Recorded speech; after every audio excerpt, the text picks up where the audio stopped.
¿Qué tal? Buenas noches. Estamos una vez más aquí en Observatorio Cotidiano y hoy vamos a hablar del trabajo de la artista mexicana Silvia Gruner con motivo de la reciente presentación de su libro Hemisferios, Apuntes para un laberinto, que hace una revisión muy exhaustiva de su obra. Pero antes que nada, buenas noches, Valerie, ¿cómo estás? Buenas noches, feliz de tener con nosotros a Tatiana. Tatiana Cuervas, que nos acompaña hoy, es curadora y es la curadora de la exposición que hace alusión a este libro, junto con Gabriela Rangel.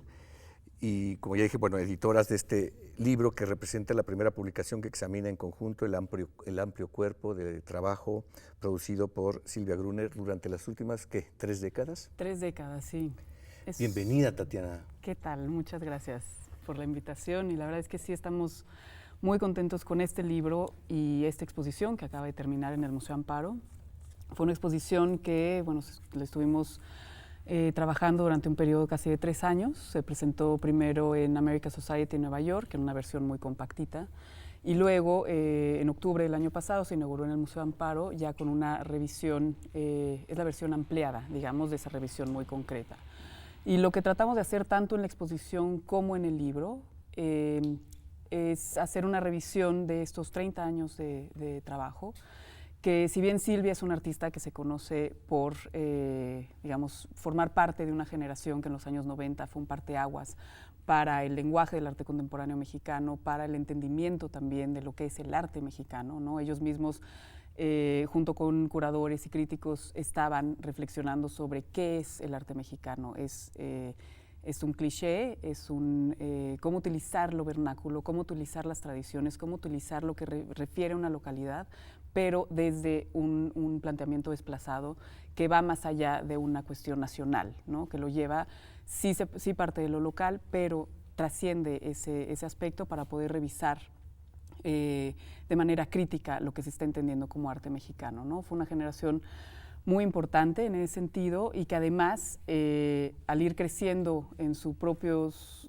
cuerpos de trabajo, cada uno de estos artistas, para el 2000, ¿quién es más, por ejemplo? Pues estaba trabajando con Thomas Glassford, con Melanie Smith, con Pablo Vargas Lugo, es la generación que, bueno, que también viene haciendo referencia al trabajo de Gabriel Orozco, Abraham Cruz Villegas, todos estos artistas que estaban junto con espacios como Curare, por ejemplo, reflexionando sobre qué es la idea del arte mexicano, ¿no? Hay una pieza de Silvia que es muy ilustrativa de este proceso. Es una pieza que se llama en inglés How to Look at Mexican Art y que precisamente está, como ella misma dice, que estaba jugando con ciertos objetos de a ver qué puede ser más mexicano que, no sé, estaba jugando con un molcajete, por ejemplo, y con el plástico rojo que cubre las mesas de los restaurantes callejeros y demás.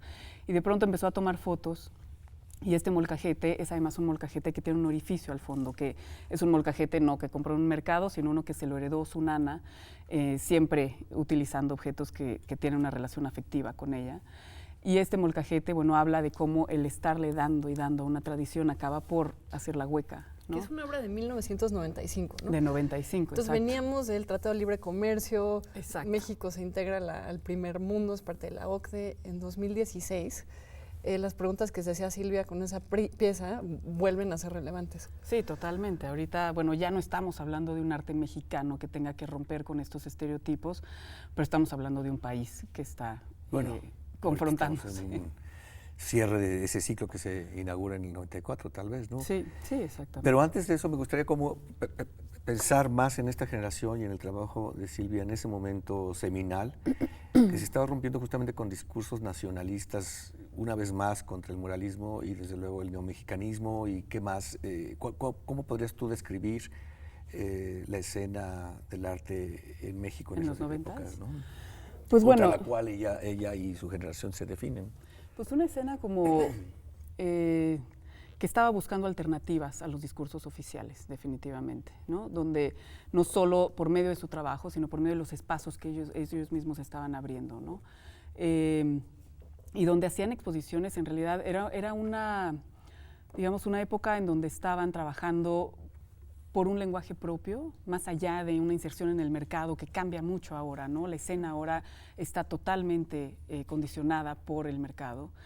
y por un sistema realmente establecido. Y en ese momento, si bien los museos y las instituciones siempre han tenido una gran fuerza en México, en ese momento estaban buscando como una versión paralela de lo que estaba pasando en las instituciones. Y esto hizo que se renovaran no solo los discursos, sino las instituciones mismas. Y eso ha sido fundamental para lo que vemos hoy en los museos y lo que, de una apertura también a nivel global, ¿no?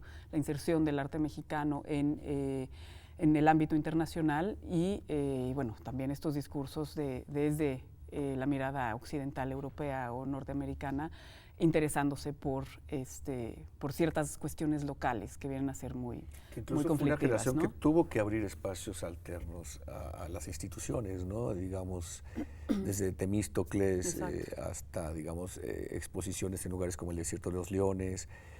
O sea, eran prácticas de ruptura, pero también marginadas, ¿no?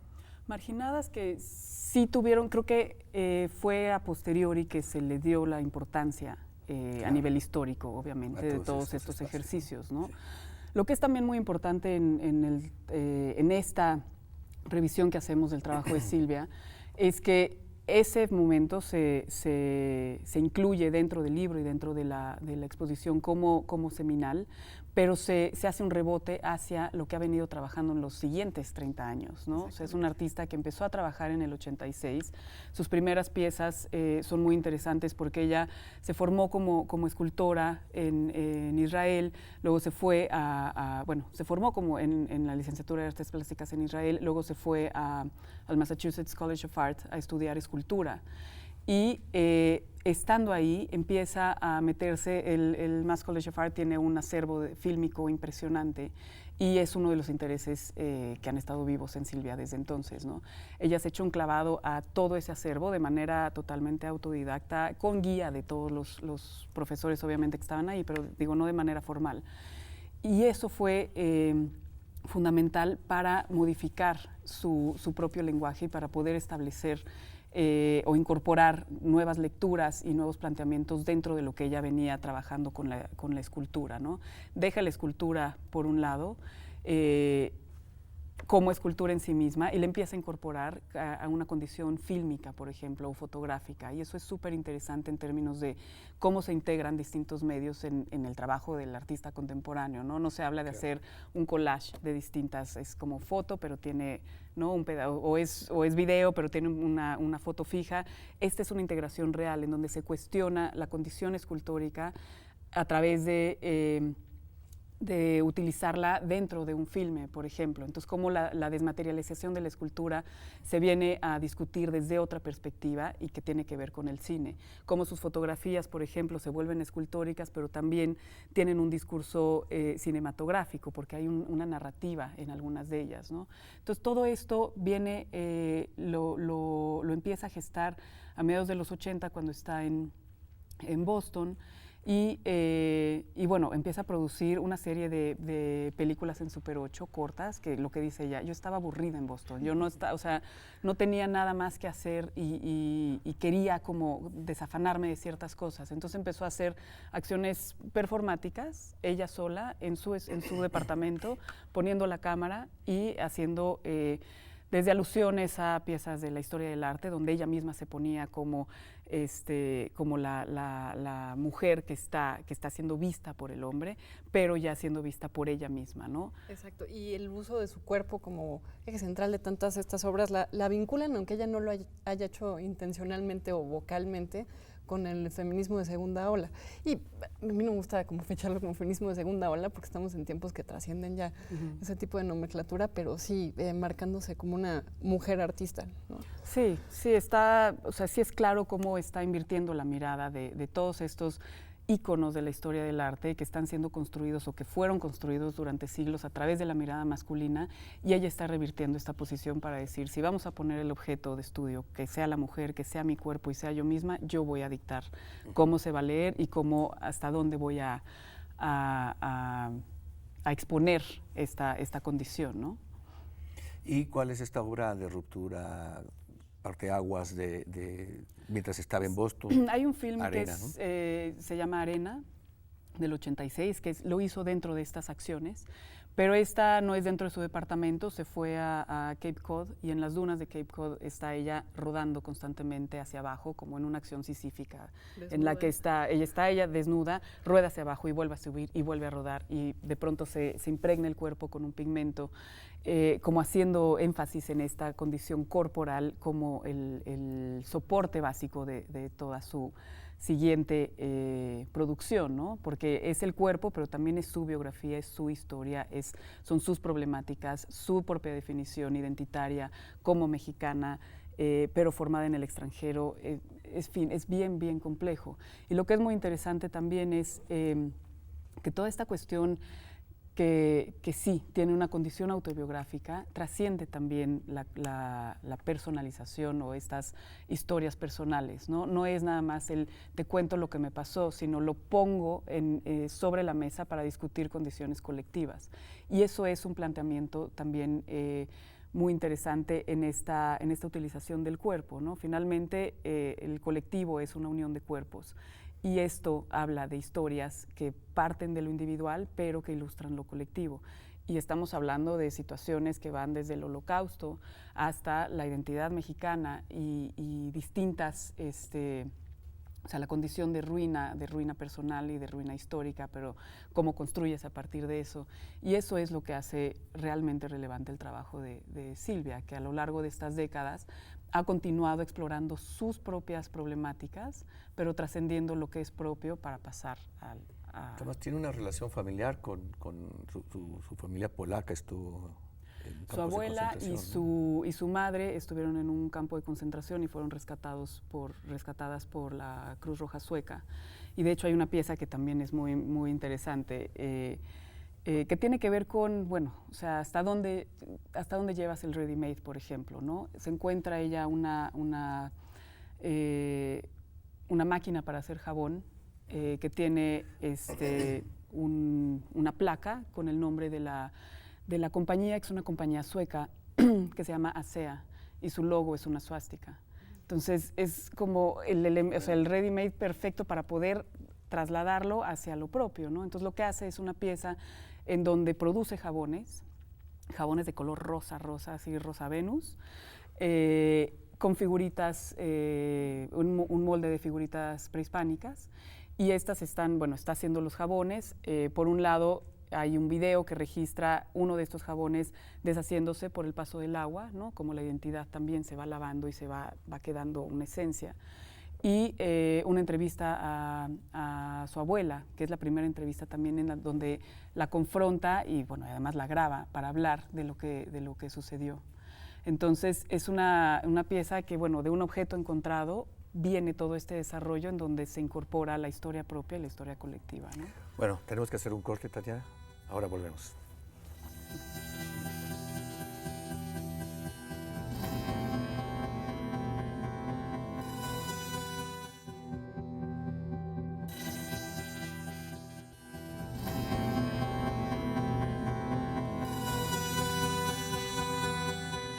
¿Qué tal? Estamos aquí de vuelta en Observatorio Cotidiano hablando del libro Hemisferios, apuntes para un laberinto, que revisa la obra de Silvia Gruner, y tenemos como invitada a Tatiana Cuevas. ¿Qué es este libro? No es un catálogo de la exposición de la cual estuvimos hablando, sino es algo más, ¿no? Exacto, es un libro que parte de la exposición y lleva el título de la exposición, pero hace un análisis más profundo de un cuerpo de trabajo mucho más amplio, ¿no? En la exposición, en la primera, en American Society, tuvimos solo 9 piezas, en el Amparo tuvimos 36 piezas, y este libro va mucho más allá, revisando realmente las 3 décadas de producción, ¿no? Invitamos a gente que ha trabajado sobre la obra de Silvia, desde distintos frentes, y esto hace un análisis bien, bien completo de la trayectoria del artista hasta el día de hoy. Por un lado está Gabriela Rangel, que es directora de American Society. Ella de hecho fue directora de una edición del CITAC aquí en México, y en esa edición invitó a Silvia a participar. Y desde ahí tenía como la inquietud, por un lado, de hacer una revisión de su trabajo en términos expositivos, pero también de profundizar en una publicación, ¿no? Esta es la primera publicación que examina como el conjunto del trabajo de Silvia, ¿no? Sí, exactamente. O sea, ha tenido libros monográficos, ¿no?, sobre piezas específicas como Anshan Damour, o libros sobre las exposiciones que tuvo en el Centro de la Imagen, que tuvo en el Carrillo Gil, pero precisamente no queremos hacer un catálogo, queremos hacer un libro propiamente para analizar desde estas distintas perspectivas, ¿no? Invitamos, por ejemplo, a Tarek El Haik, que fue una sugerencia de Silvia, de hecho. Tarek es antropólogo de los medios, que es investigador en la Universidad de California en Davis. Y él estuvo haciendo a mediados de la década del 2000 una investigación aquí en México sobre distintos artistas mexicanos y la utilización de nuevos medios. Entre ellos estuvo investigando el trabajo de Silvia. Y lo que fue también muy bonito en esta invitación es que Tarek y Silvia nunca se habían conocido. O sea, habían trabajado, habían intercambiado correos, pero nunca se habían conocido en persona. Entonces fue la primera vez que Tarek le pudo hacer una visita de estudio, conocer su obra reciente y entonces producir el texto que sí revisa piezas de los 90, piezas del 2000, pero las piezas recientes también. Y es una lectura desde una visión antropológica muy interesante, que era necesaria también articular. Otra parte muy interesante del libro son las entrevistas. Hay una entrevista larguísima, o sea, fue muy bonito también la evolución de los contenidos, ¿no? O sea, invitamos a María Minera, que es alguien que ha trabajado profundamente sobre la década de los 90 y bueno, conoce la escena del arte contemporáneo actual profundamente. Entonces, la invitamos para hacer una entrevista a Silvia. Más o menos estábamos contemplando como la misma extensión de cada uno de los textos. Fue una entrevista realmente productiva, muy larga, que fueron varias sesiones durante varios meses. Larga en el tiempo, exacto. Larga en el tiempo y larga en el contenido. Cuando finalmente tuvimos la transcripción en nuestras manos, pensando en que, bueno, se había extendido de la comisión de 5,000 palabras a 15,000 palabras ya, eran más de 15. Comenzamos a leerla y sí, había que editar algunas cositas para ajustar el lenguaje hablado, pero los contenidos eran tan ricos y además tan naturales que era un crimen cortarla, ¿no? O sea, no podíamos editarla. Entonces decidimos, eso fue también dando la estructura del libro, porque al tener esta extensión, si pones al lector, nosotros nos la leímos como agua, ¿no? Pero al lector a que lea 15,000 palabras de corrido era como demasiado demandante. Entonces dividimos la entrevista en tres, que además de manera natural se dividió en 3 segmentos que tienen cortes cronológicos, pero que dentro de la misma entrevista va rebotando con situaciones actuales, ¿no? Pero digamos que la primera sección de la entrevista aborda su formación en Israel, después Boston, hasta que llega a México. La segunda parte es como lo que sucede en la década de los 90 y sus propios cuestionamientos.